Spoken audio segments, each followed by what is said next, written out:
Welcome everyone to Be Your Own Advocate.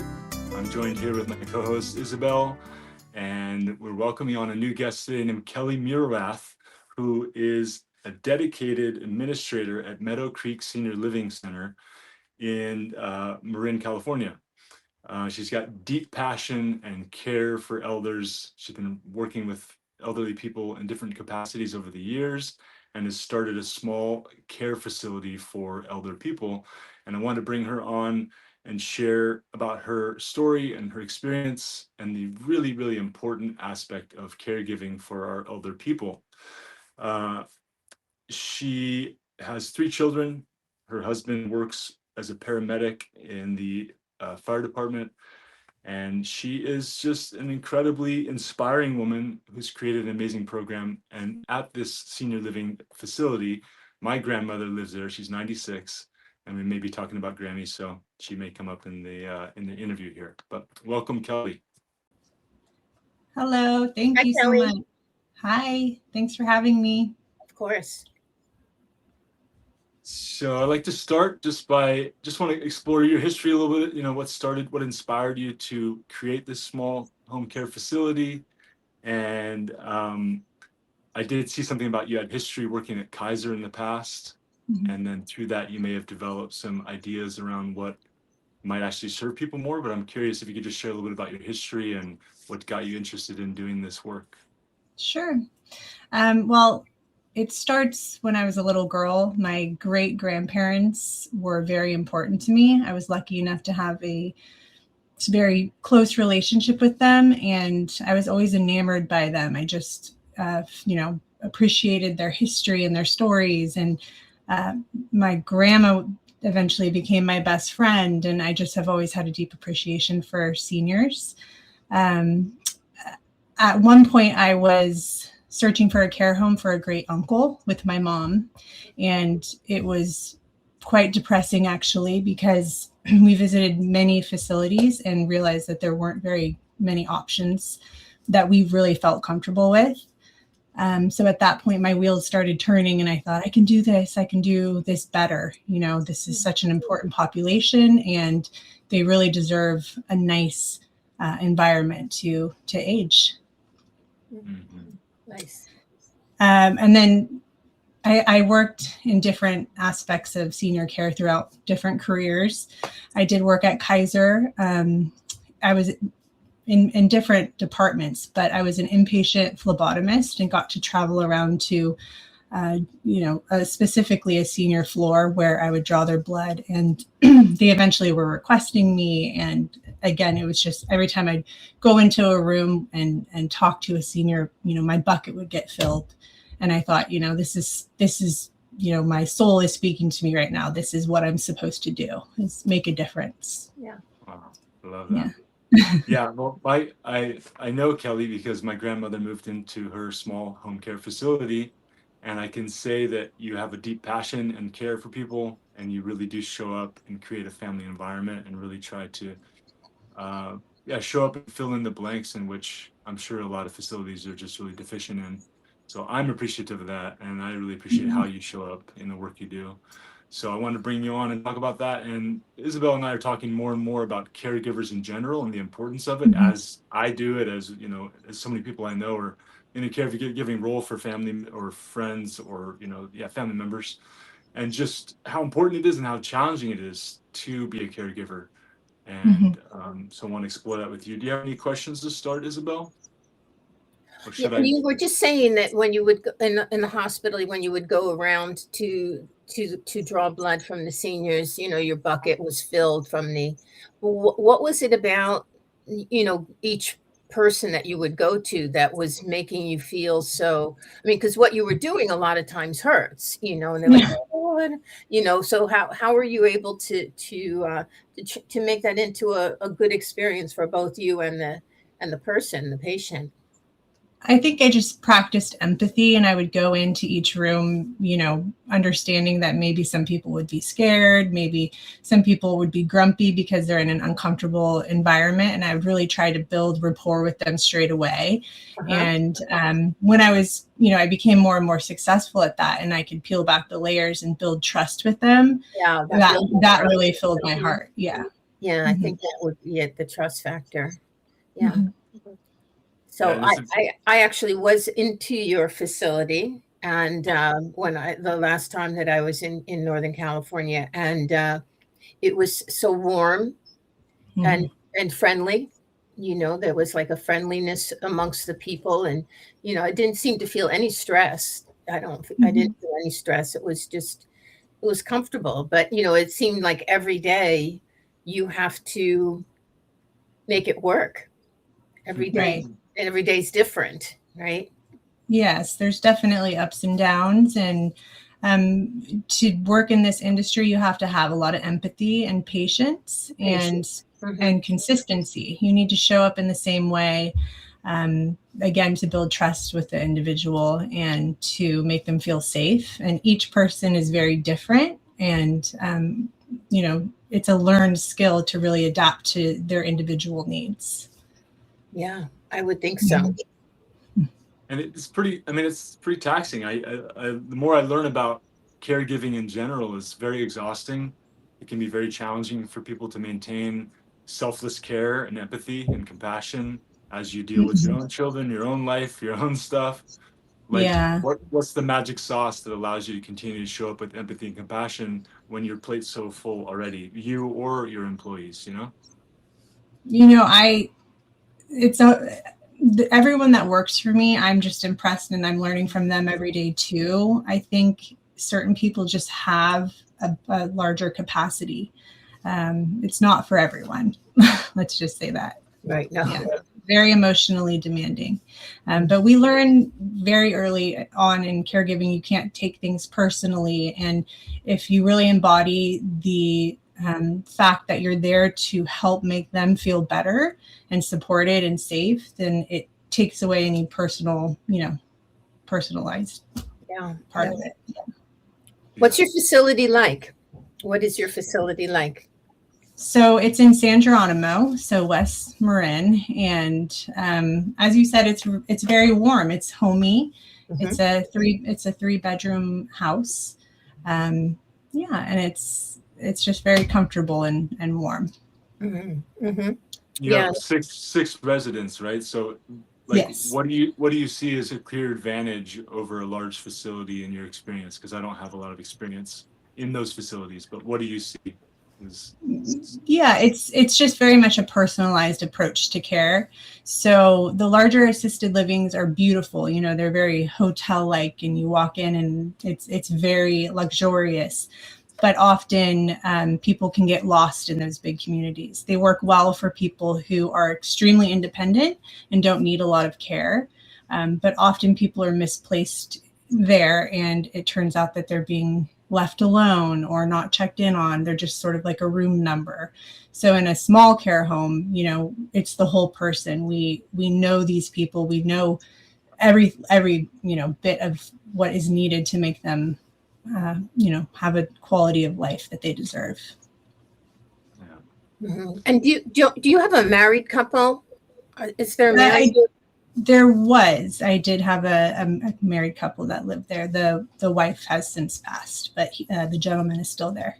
Yeah. Mm-hmm. That was very special. The wife needed a little bit more care than he did, and he was, but it worked out well to have them both join the family, and yeah, it was really sweet. Yeah. Yeah. Are you going to have another one? Are you looking to? What's your thoughts about where you're going to go from here now that you've Yeah, been? I think that is the ultimate goal. I've been in conversation with a few people. I've been actually approached by a few people to help take over their facilities, both in Marin and Sonoma County. So sort of playing around with those ideas right now. Right, trying to create a management company that would manage a few different facilities with the same philosophy of care and nurturing. Exactly. Yeah, Mm-hmm. that's a big Yeah. thing, isn't it, for you? Because that's every person is a whole. It's not just a person with a personality. It's with understanding what their needs are and the extra care, and it's a Mm-hmm. lot, right? It's a lot. It's a lot, yeah, but very rewarding. Good.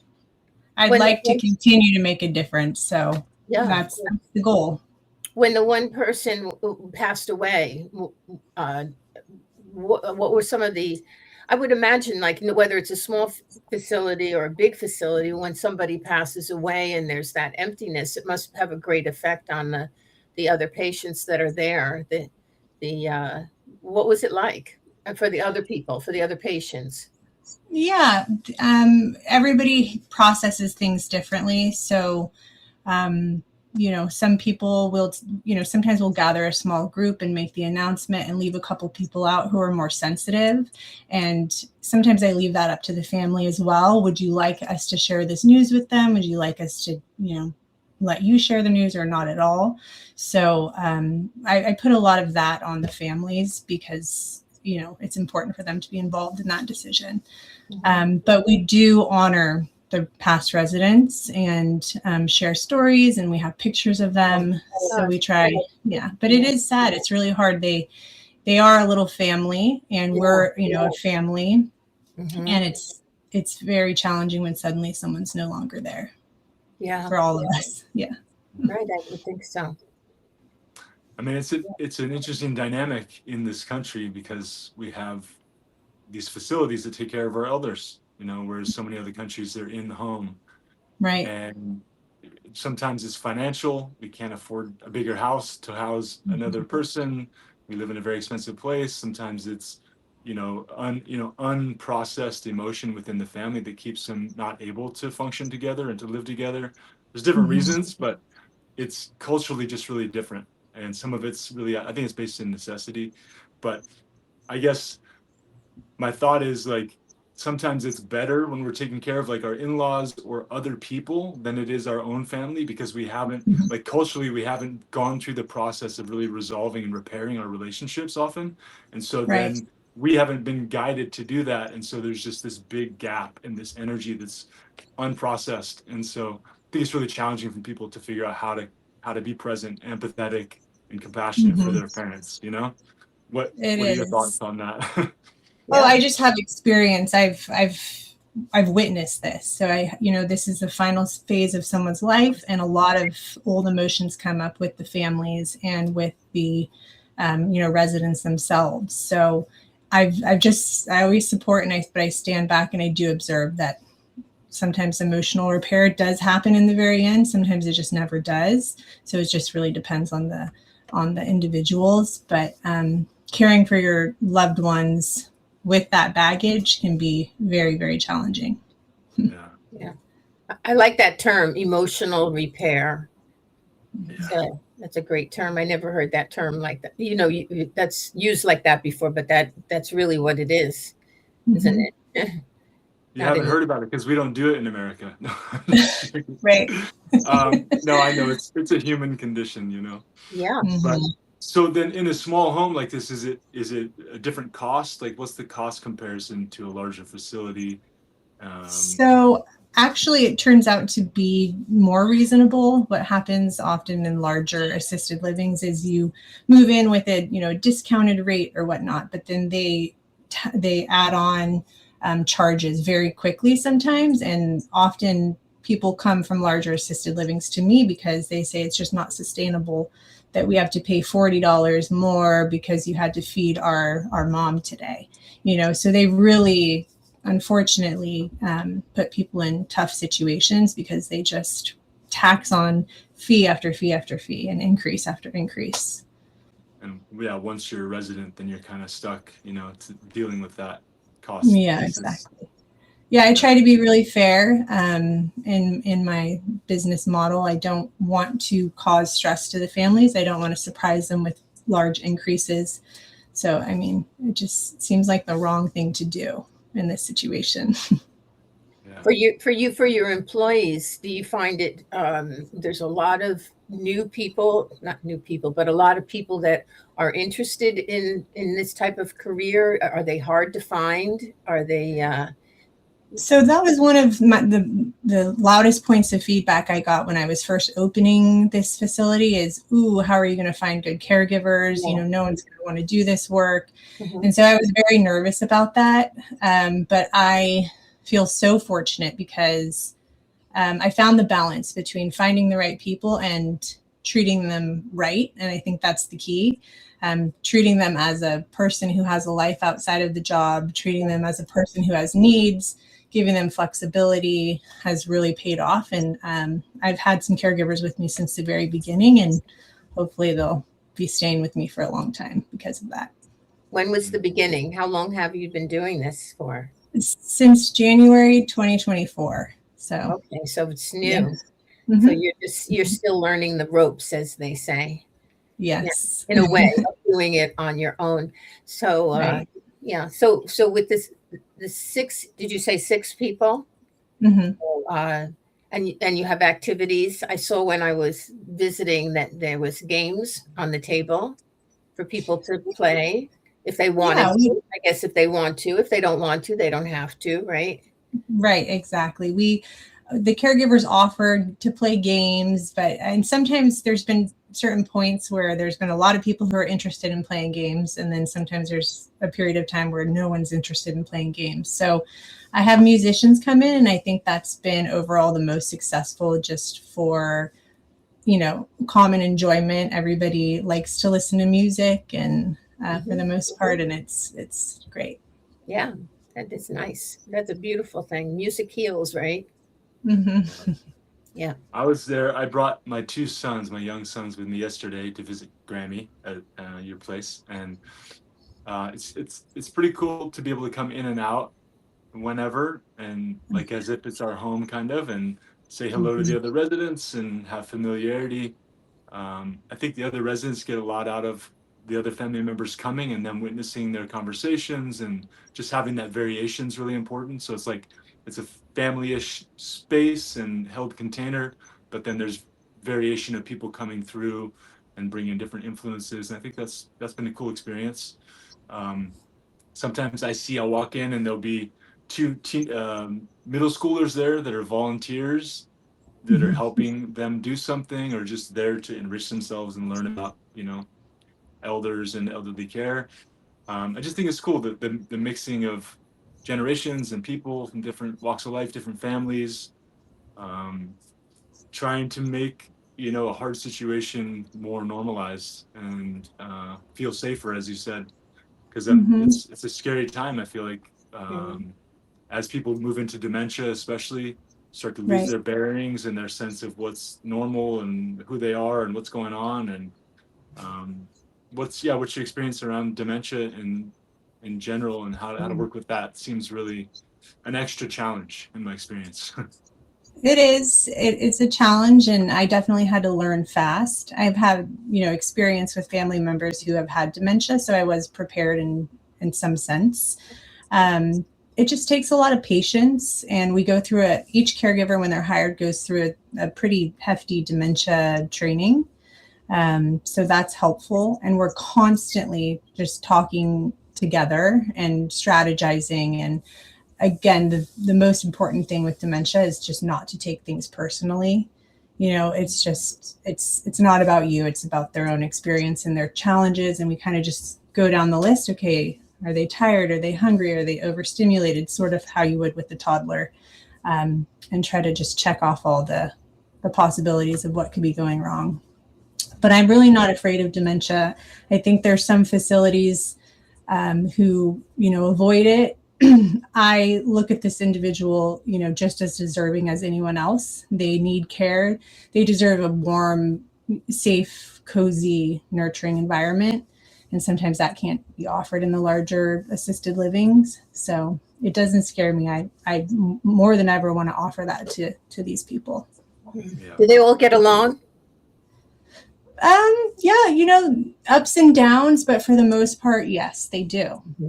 And Yeah. maybe it takes a little bit of time and getting to know people. Mm-hmm. But I've been very lucky in that all the residents have really, flowed well together. It's nice.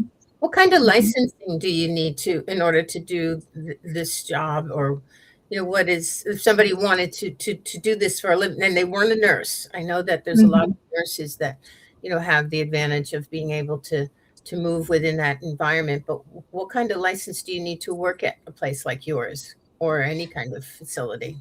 Yes, so you need it's fully licensed by the state of California and regulated by the state of California. Uh-huh. So I personally needed to become an administrator. So there was schooling that went along with that. Okay. And then there's a whole licensing process that takes a long time to get done.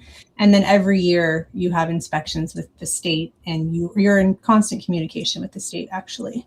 Mm-hmm. You think there's places like that are operate underneath the radar? Have you come across that at all? Yeah, there definitely are. I haven't personally come across with any of them, but I know that some people do operate without a license. Yeah. It's, having the state as your support network is I think more reassuring to families. Yes, of course. I think so too. I agree with they really work with us. They're not there to hurt us. They're there to help us. So they want us to succeed. And I really have felt that since the beginning, which is great. Yeah, that's important. So my grandmother needs to go to the doctor. I organize it and pick her up and take her there to the dentist or something like that. Like, is that what all residents do there? And is that different than larger facilities? Or is everyone Well, larger facilities, I think sometimes have in-house medical professionals that come through. So that's a little bit different. So yeah, I do ask for the families to be engaged in the medical appointments, but sometimes they can't be. And in that instance, I'll step in and I can take them to their appointments. And I'm always a backup if that's needed as well. Mm-hmm. What happens? I'm curious, like if someone, it's very expensive, living in a care facility. A lot of elders don't have savings enough as time has gone on. So as someone's savings dwindle and they run out of money and they're 90 years old and they're in a care facility, what happens to someone like that? That's a very tricky situation. There are places, sometimes it's about working with the ombudsman or someone to help find them a different place to live. That breaks my heart that, the image of someone having to leave because of finances is scary to me. And unfortunately, there's not enough support for these types of instances. In Sonoma County, there's programs like the Assisted Living Waiver Program where they will actually help offset some of the cost. But unfortunately, Marin County doesn't do that yet, but they're supposedly working on that. So hopefully that'll be in the next couple of years. Yeah. And if someone had no family members alive and their money runs out, I don't know what happens to the older people in that situation. Do they go to a state facility or that's a good question. I don't actually know the answer to that exactly. I know there are state-run facilities, but I can't imagine that they're great. No, I can't either. That's worst case scenario, but I imagine it happens. Right. Yeah. Wow. Go ahead, Isabel. You have a question? No, I just, thinking about, what you said about, the people that are there and they form a family unit with the other people. And then if they have to leave, how sad it is. And, how sad it is for you to have to be the one to do that, So I wonder if there's just more and more small, having a small environment like that mimics family and has activity, of other, like you were saying, or I don't know if it was Isaiah, but, person comes in and they engage in conversation with somebody and the other people that are there get to listen and participate and then get to know the people. And, that environment is so healthy. I wonder if there's going to be more facilities like that are state sponsored. I think that would be the answer, to be able to apply for a license to have a small facility like that, so that, the care is, I know there's probably a lot more paperwork that would go with something like that, but it would be so worth it because it would maintain a quality of life for people as they get older. And yeah, it's a big concern for a lot of people, even just in the community in San Geronimo. There's a lot of people who are worried about, what am I going to do when I can't live alone anymore? So there are groups working towards finding solutions, but unfortunately it's not going as fast as probably needed. Yeah. And it is sort of a dream of mine, if I could have a facility where I could also offer spaces to people who don't have the fun, the means to pay. That would be a dream. Yeah. Definitely. I can imagine. Yeah. Mm-hmm. Yeah. Well, thank you for coming on. I mean, it's a big subject that we're going to explore more and more around just caregiving in general. I think 1 in 6 or 1 in 5 people in the United States is a full-time caregiver to someone. It's a huge deal. And I feel like it's only in this stage of life now am I having it more and realizing the impact and how everyone's involved in it. I don't know. It's a huge thing, and it's a really important thing. And as we move into baby boomers are the largest portion of the population by far, and they are the next ones that are going to be in care facilities. So we're going to start to see whether those unfunded liabilities can support us, and whether how we're all in the boat together. Right. It's currently the silver tsunami. Yes. Right. Yes. So if somebody wanted to get involved in this type of occupation, do they have programs at like junior community colleges, or is it specialized? Where would they go to become educated as far as being a caregiver, professional caregiver? Yeah, so a lot of people just market themselves privately, but there are, for example, IHSS is in-home support services, and you go and you get certified. They do a background check and all of that, and then that's a good route for some people if they're getting started. That's great. Yeah. Mm-hmm. No, that's fantastic. Yeah, good for you. Thank you. Thank you, Kelly, for showing up for our older folks and for everyone in your life. And we really appreciate having you on. Thank you for coming. Thank you so much for having me. Lovely talking with you. Yeah, thank you.